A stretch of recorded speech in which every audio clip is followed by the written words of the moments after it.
Hello, everyone, and welcome.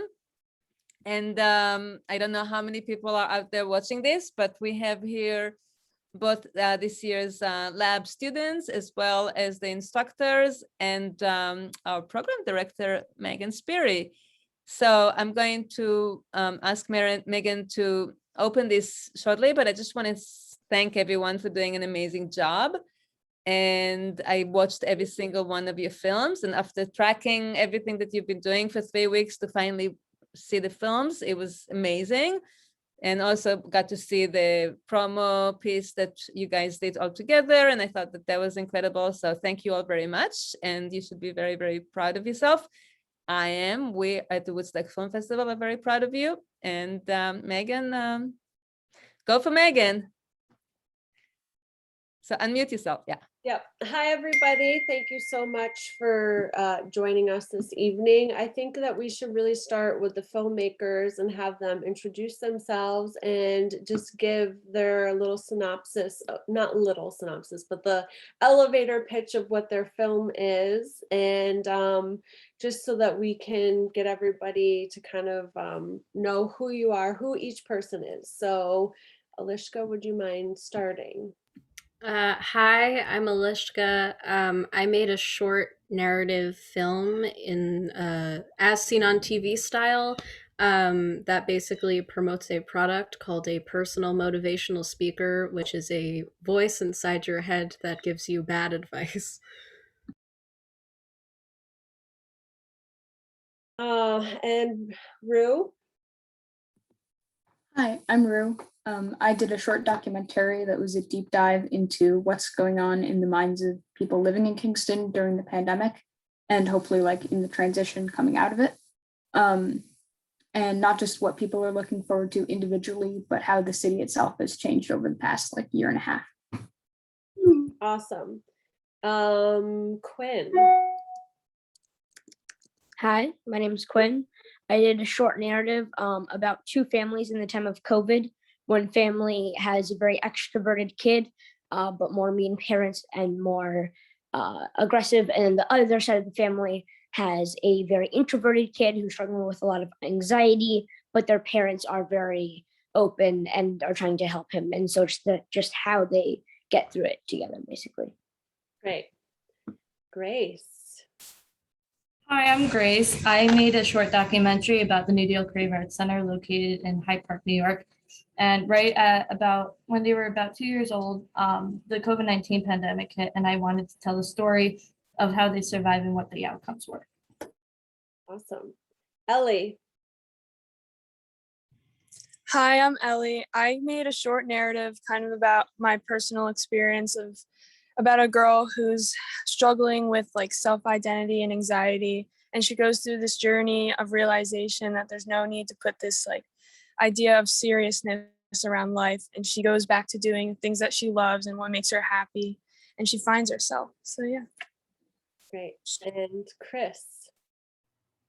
I'm Chris. I did a short narrative about a stray cat rescue and adoption, and with more of a focus on cats with disabilities and goes into getting them adopted. Great. And so those are the students from the lab this year, and they were mentored by 3 instructors. We have David, Gina, and Greg with us this evening. And actually for David, Gina, and Greg, if you could just talk about your experience briefly working with the students this summer, that would be great. David, can you go first? Sure, yeah. It's my 3rd year working with the Woodstock Film Festival Youth Film Lab.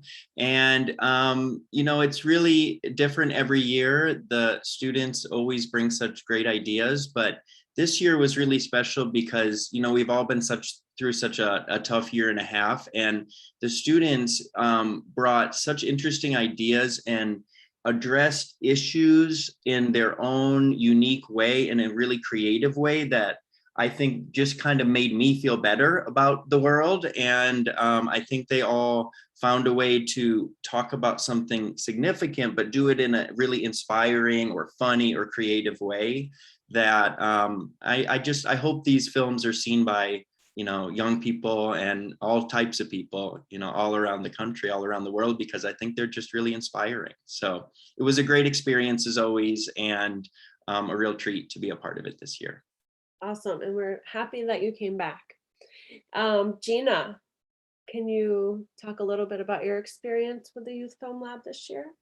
Yeah, it's also my third year teaching at the workshop, and it's just been really interesting to the first year living without a pandemic, and the second year being deep in a pandemic, and then in the third year sort of at a crossroad. And I'm just at large really astounded by young people that are in the Hudson Valley and the communities surrounding the Hudson Valley. I just think the filmmakers are so sensitive and so smart and so socially conscious that it's really inspiring as we all go through a sort of difficult moment. It brought a lot of hope to me, and also working in the city of Kingston with the students was pretty incredible.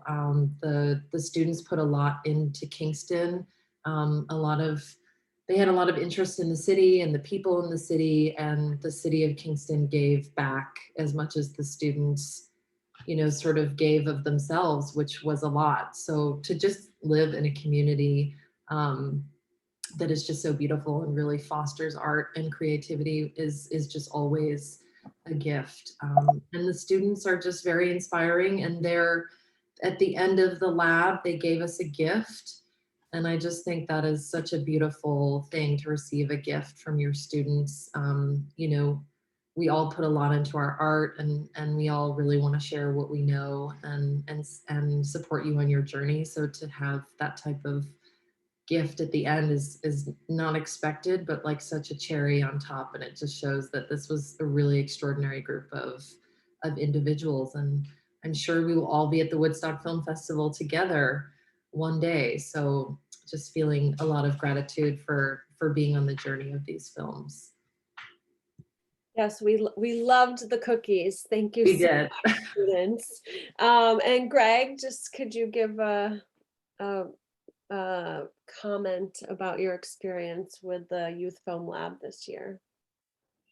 Well, first of all, greetings from just around the corner from our home base at the Kingston Library, where I'm currently parked. Please excuse my background. Mm-hmm. It was as others have said, it was a truly remarkable experience working with these talented, engaged, smart, funny, kind young people who really brought a lot to the table, and whose projects were insightful and introspective, but also had something to say about the world in which we live. And that they were able to communicate it so well, I think, is a testament to each one of them in terms of their insights and intellect and personality. And this is year 4 for me, so I've seen 2 years of pre-pandemic. I saw last year when we were deep in the soup, and as Gina said, this year we're at a crossroads. And each year I'm just continually impressed by the caliber of student that comes into the program, willing and able to pick up the tools, learn the tools, sharpen their skills, and tell really meaningful stories and make a contribution to their communities and to filmmaking at large with their stories. So I have no doubt we'll be seeing and hearing more from these individuals we worked with this year, and it's been an honor to work with them. And with you all. Thanks, Greg. I just wanted to remind the viewers of this live stream to please use the comment section on the site to ask questions to our filmmakers. So, Mayur, do you have a question for the filmmakers? Because I have a question, but you can go first if you'd like. I have plenty of questions, but I have a question specifically to the young filmmakers who have not made a film before. And I think that maybe half of you guys have never made a film before. So I wonder if you can speak to the trajectory of the past 3 weeks, where your head was in terms of the whole filmmaking process in the beginning and where it is now. Maybe you can speak a little bit to what did you take from that in terms of what did you learn? If there's maybe one thing that you can say, oh, now I know that such and such takes in order to make a film, what that may be. And my question is to all those who have never made film before. So any which one of you can start with that. And if they Ellie. don't, then you can call upon, yeah. Yeah, go ahead, Ellie. So yeah, I've never made a film before this, so I was definitely nervous because going into something new, it's a little nerve-wracking, but excited. Definitely, I knew how much work went into production, but there's so much work that goes into pre and post-production that I didn't really know about, and I had such a great time doing that. It was definitely a roller coaster of emotions going through the entire thing. But yeah, I was just super excited, and I think the thing that I learned the most was just definitely go out of your comfort zone and just try and have fun, because that's really important when you're doing something that you love. So. Great. Any other first-time filmmakers want to respond? Alishka. I think I definitely went in with a different idea of what would be challenging. I think I thought the filming would be a lot easier than it was, and I think I also, just because I liked the way the set looks, I think I thought I would like all the shots. And I really did not think that the editing was going to take as long as it did. That was really not something I was thinking about much at all. I kind of came in the first week and then came up with the idea, and I thought that was kind of going to be the hardest part, and it really wasn't. And then, like Ellie said, just having fun with it. I think when you're 7 hours deep into editing, it's very hard to kind of find space to enjoy it sometimes. But I think just frequent breaks, and yeah, that was difficult, but it was fun. So We have 2 questions in the chat from viewers at home. The first one is for the filmmakers. What aspect of making your film did you enjoy the most? Was it sound, editing, filming? Which part of the process did you like doing the most? Anybody? Go ahead, Grace. I really liked editing because I mean, I've edited film before, and I feel like I've learned more doing this program with editing, and I mean really everything. And I just really like editing now. So yeah. Awesome. Quinn, go ahead. Do you want to follow up on that?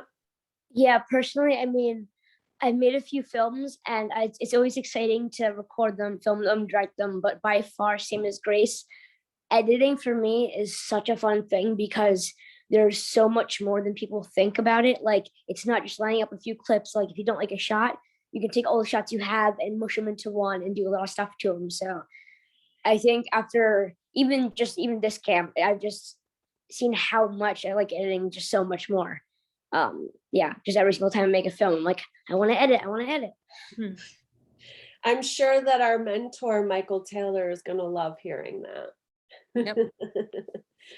There's another question from home, which is, did your film change significantly from the original script once you started shooting? So that's more for the narrative folks. Ellie, do you want to go ahead and start there? Yeah, so my idea pretty much, it stayed the same, but it came out more clear than I thought it would, which I'm very happy about.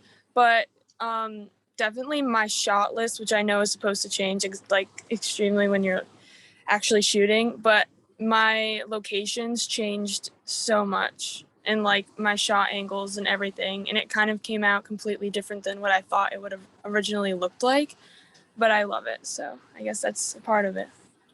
Just following up on that, Ellie, do you remember, was there anything that Michelle Baker said in the mentor session that like changed the way that you approached your locations? Yes, so I did. I had one scene where I had to go ask if I could use their storefront for like a shoot through a window. Grace actually helped me with this. We didn't actually end up using that footage, but it was definitely experience going in and asking, which I didn't like. I knew that you had to do that, but I don't know. It just like what she said, like just be nice to them, of course, and like just one using their space. So yeah, I had to go up and ask someone. Great. Awesome. Anybody else feel like their film changed significantly from, even for the documentary folks, right? Like you come up with this idea for what your project's going to be and you pitch it and you do your treatment, but then it might evolve. So for any of the documentary, either of you? Rue, what about you? What about your project? How did it evolve? I don't know that it changed that much from the treatment because I haven't looked back at the treatment since I finished the project. Really trying to think. I mean, the questions gradually evolved over time, depending on kind of like what sort of tone the person I was interviewing was giving off. So just like little things. But I think one of the things I anticipated was that I was going to have a lot more murals in the film, and I did not. Mm. I have maybe like one or two, but maybe that's a follow-up film. Myra, next question. Oh, I have a number of questions. I do have a follow-up question to Rue though first, and this is specific about Rue's film. First of all, is there a meaning to the murals? I mean, the way you just spoke about the murals seems like they're a character in your film, and if so, what that may be. That's one part of the question. And the other part is you have interviewed a number of people in Kingston. Has that, did their answer change the essence and the trajectory of your film? Because many of those those people who you interviewed, you could not predict what they would have said. So how did that help you craft the film and its message? Does that, if that makes sense? So there are two parts to this question. You can start with the murals. Yeah, I'll start with the murals. Wait, sorry, could you repeat the question about the mural? Well, the murals, I mean, it seemed to me, especially the way you spoke about it just now, that they almost are a character in your film, a character of their own. Do you agree with that? And if so, what kind of a character? Why do you think they were so important? What are the meaning of the murals to you in relation to the film? I mean, I think to me, whenever I see a mural, they're always a character. More than that, in this case, they're a characteristic of the city. They kind of are like an intrinsic trait as part of like the landscape of Kingston. So it would have felt weird to leave them out. And I think because Kingston is kind of like an artistic city, from what I can tell, because I haven't grown up in this area. I moved here for the film program and then moved back out. I'm back home now, but and I completely forgot where I was going with that. But that's okay. So it had the, I mean, they were the artistic. Yeah, they show the artistic meaning and value for you. Yeah. Okay. They show a strong part of the artistic community. And then the second question was? Interviewing all these people, how did that shape the film, basically? I think my questions definitely got shaped around the first few interviews I got, particularly with the question, do you think we'll ever go back to normal? Because a lot of the answers, I thought a lot of the answers going into it were going to be yes, and then some sort of explanation of how that was going to happen. But actually, quite the opposite happened, where I got a lot of no's for that, and the reasons why it was good that we weren't going back to normal. And I think it was really interesting, and it shows, I think it shows how people in Kingston really are like embrace change. It was really cool to see. can I answer? Can I also ask if any of you now has an idea what your next, when you make another film, should you make another film, what kind of film that may be, documentary or narrative, and if you have also gotten out of this lab, the kind of films that you would want to make, the storylines or the genres, and anybody can take that. Go ahead, Grace. I think I would probably make another documentary. Coming into it, I wasn't a huge fan of documentaries, but as it went on, I grew to love documentaries. And I loved making this documentary on a small business that's growing. And I wouldn't mind doing that a few more times in my film career. So I think I might make another one about a small business, but I'm not too sure yet. That can be a career all of its own. Hold on, Ellie wanted to also. Okay, sorry. Go ahead, Ellie. I would say that, I mean, I did do narrative, but I want to kind of dabble in the documentary field a little bit, just because I know that I've picked from my own experience doing the narrative, but it would be nice to hear and learn about someone else's experience, something I've never experienced before. I don't know what it would be, but that'd be something I'd want to do maybe next. Great. Okay, did you have a question for Quinn? Well, I did, because the cat in Quinn's No, film. That's Sorry? Chris's project. What? The cat is in Chris's project. I mean, I meant Chris. I apologize. I meant Chris, but I said Quinn. I apologize. Chris, the cat in your project, in your film, of course, touched my heart, and I'm sure it touched the heart of anybody who has seen the film. I don't know if this is your cat, or if you can talk.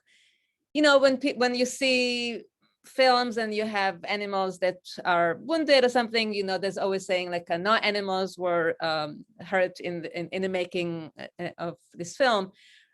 If you can talk a little bit, obviously the cat, I know that nobody got hurt in that film, but if you can talk a little bit about what you know, the motivation, your motivation specifically for making that film, and maybe you can talk also a little bit how you made it. Is it your cat? Just talk a little bit about that, please. Yeah, I made it because I love animals, and I know it's specifically even harder for animals in shelters to get adopted when they have a disability. And I got my cat, that it is my cat in the movie. We got her from a shelter, and yeah, it just resonated with me that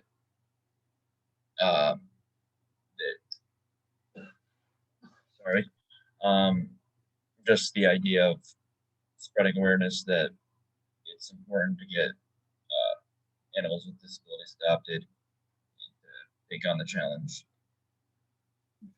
Thank you. It was beautiful. What else? I'm curious if somebody can also talk about, I mean, there's something that they took away from one of the sessions with the mentors. If there's anything that particularly stayed with you from any of the sessions with any of the mentors, perhaps you can talk to that, speak to that. Alishka?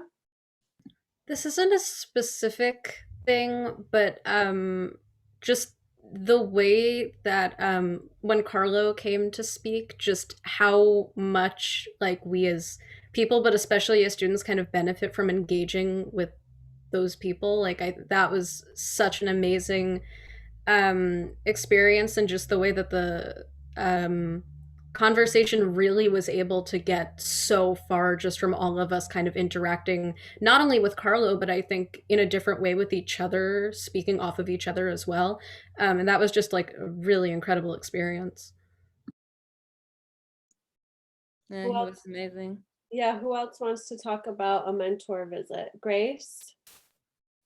When Michael Taylor came to visit us, he's an editor, and I gave him my elevator pitch, and I was like so worried about how to line up my film editing wise, like what goes where and stuff. And he said, you can do your best work by finding your own voice. And that has definitely stuck with me for the past week we've been filming, and I think it will definitely stick with me for the rest of my career. Oh, wow. Great. Who else? Anybody else?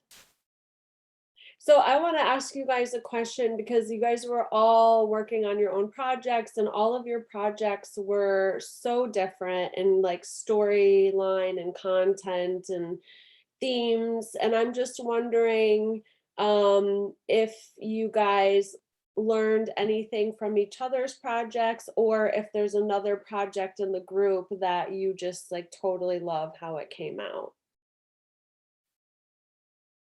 Anybody? Alishka. I have told him this like 8 times. I love Quinn's film.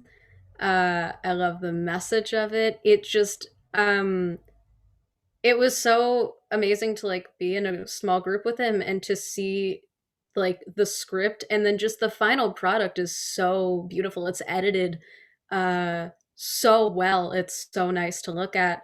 And the amount of editing knowledge this kid has is insane. But yeah, that was really, really, I mean, all the films are really fantastic. Also, Ruse, just already an incredible film, and then discovering that they don't live here, I was really, really shocked because it's executed so well. But yeah. And Quinn, did you want to also respond to that question?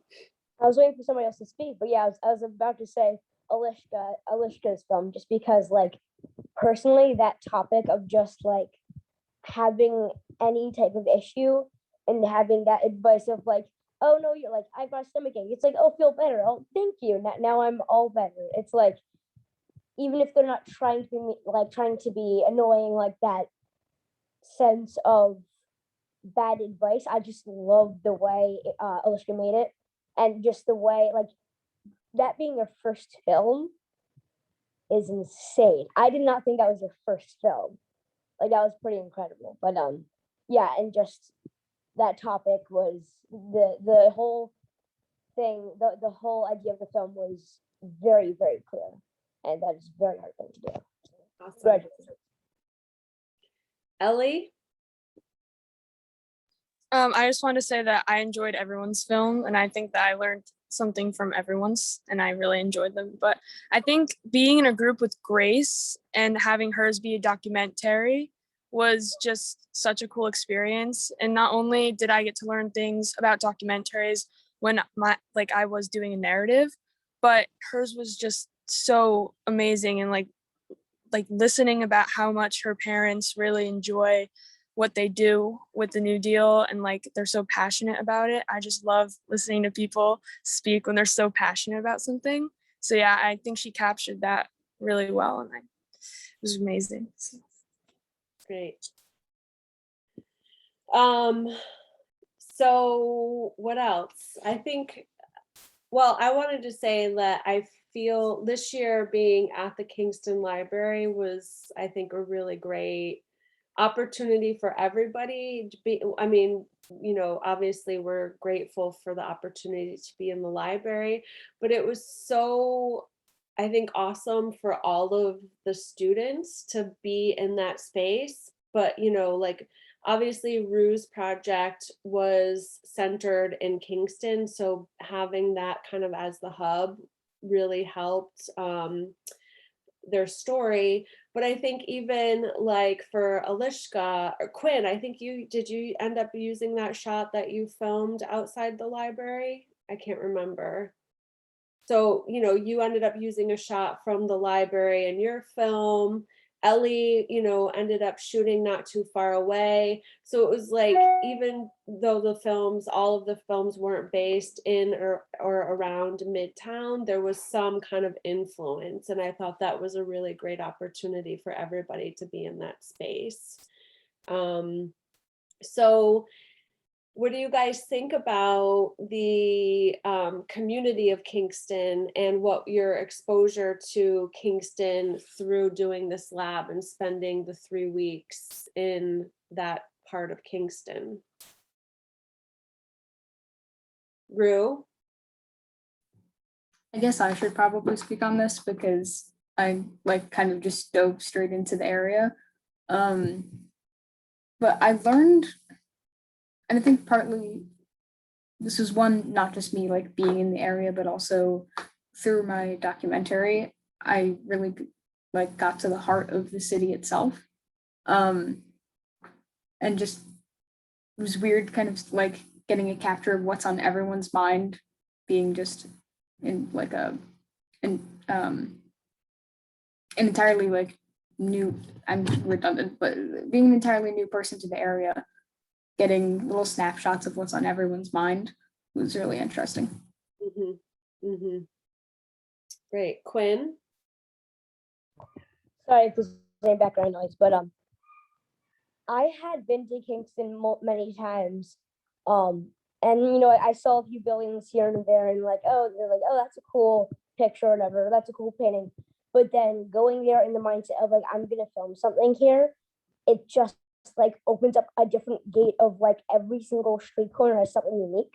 There's like a different mural on one building. There's a different guy, planting his garden on one area. It's so unique in every single house, which is just something that now on vacation when I'm like trying to film something here, it's just all the same. Like in the city, it's all the same, but Kingston is so unique in that way that it's like I just kind of wanted to film everything, but I couldn't. Mm-hmm. You'll have to come back. Mayor, did you have any follow-up questions?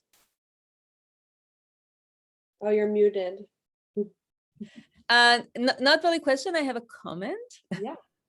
And that is basically that I hope that all the students will stay in touch with each other, and that I feel like during the past 3 weeks you created a community, and this community you can take it with you, and as you go on through your school and then high school and higher education and careers, professional careers, that you can support each other. And who knows, one of you will become the head of a studio and you can hire everybody else or green light their projects, and just stay in touch. And I hope that you will support each other going forward. And I look forward to seeing your next projects because I know that you will be making them. So don't forget to submit them to the Woodstock Film Festival. Alishka? We actually have a group chat with all of the students, and after the radio show, we all FaceTimed for like an hour. So we're all in touch now, which is good. I wanted to ask you guys actually, because this year was the first year that we were able to have some Youth Film Lab alumni come as mentors and do like a in-person session and give you guys feedback about, what to expect and like pointers. And so I'm wondering how much of that you guys were able to kind of like employ when navigating the process of the 3-week intensive. Like, was there anything that stuck out that any of the alumni had mentioned or said that like really helped you through the process?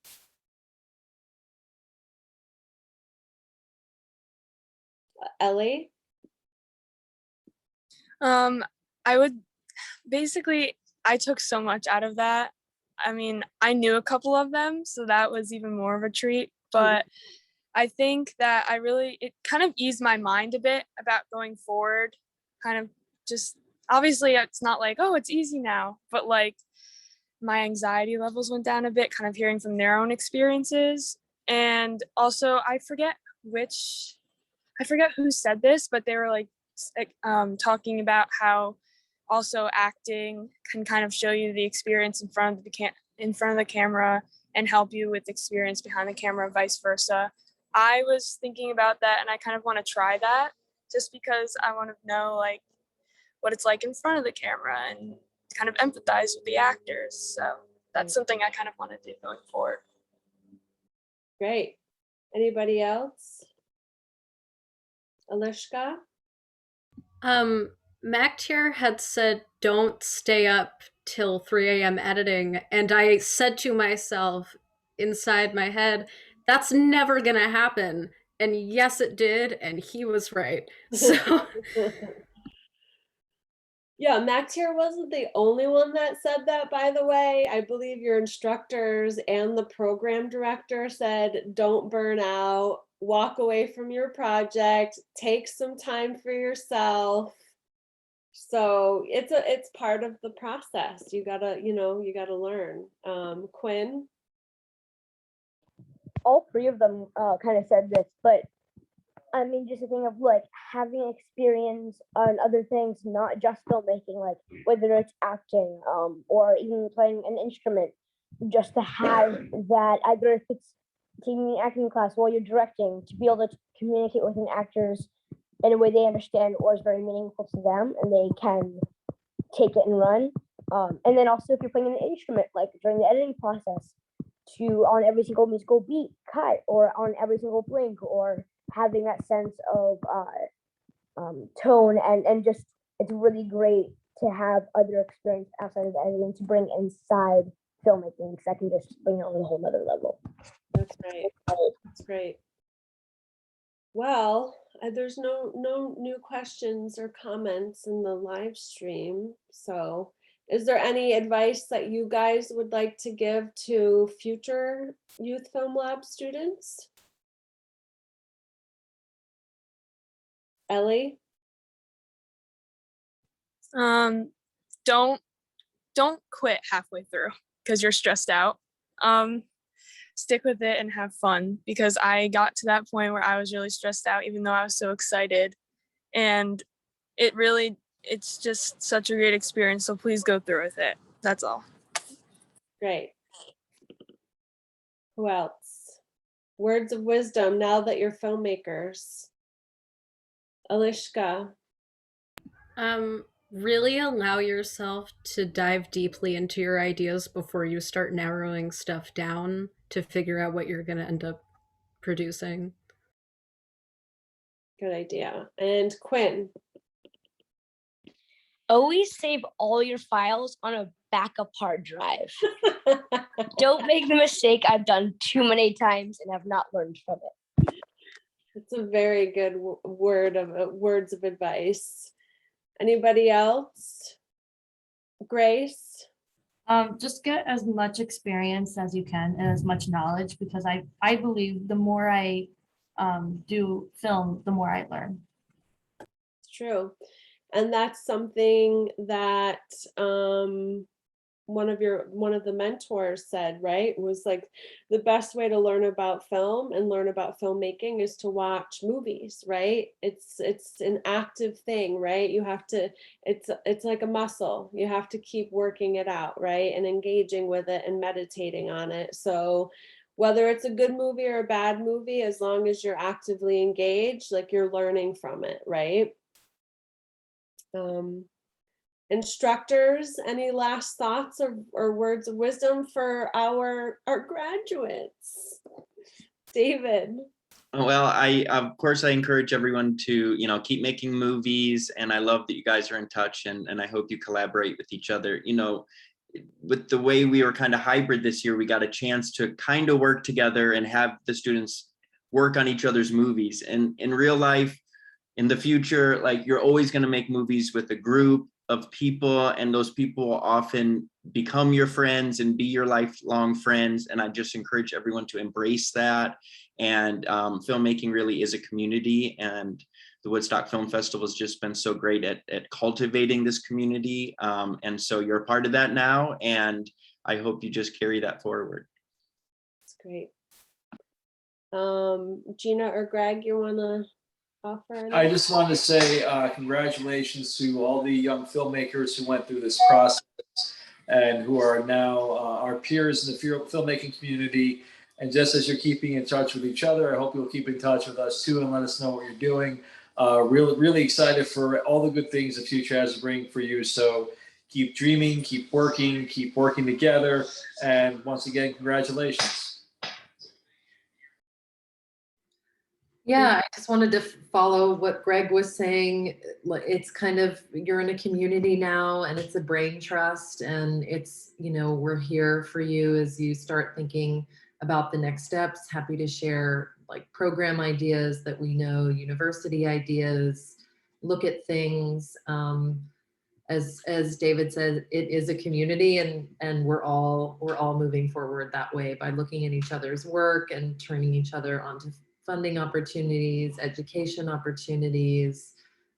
So yeah, keep the channels open and spread the love. Yep, that's the way to do it.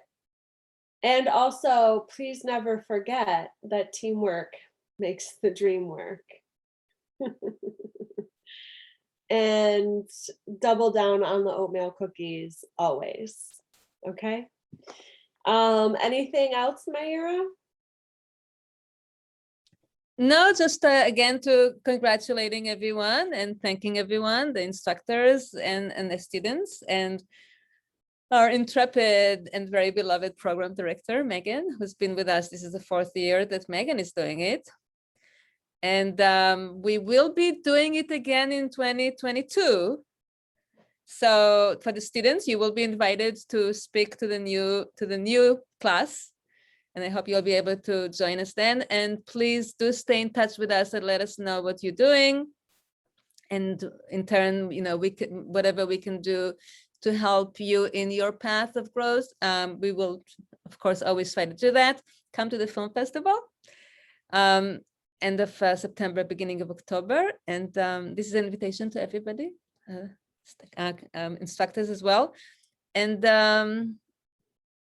yeah, just congratulations and lots of luck. Do good work. That's right. Keep doing good work, and we'll be in touch soon. And please thank your parents and your families for supporting you through these last 3 weeks, because you worked hard and you were able to work hard because of their love and support. So give them a big hug and thank them. And, you know, maybe one day you'll be on the big stage winning an award, and they're the ones you should thank first. And then, of course, the Youth Film Lab, but that we can talk about that later. All right. Thank you, everybody, for your time. Thank you for your wonderful creative genius, and enjoy the rest of your summer. All right. Good work, everybody. Take care. Bye, everyone. Thank you. Bye.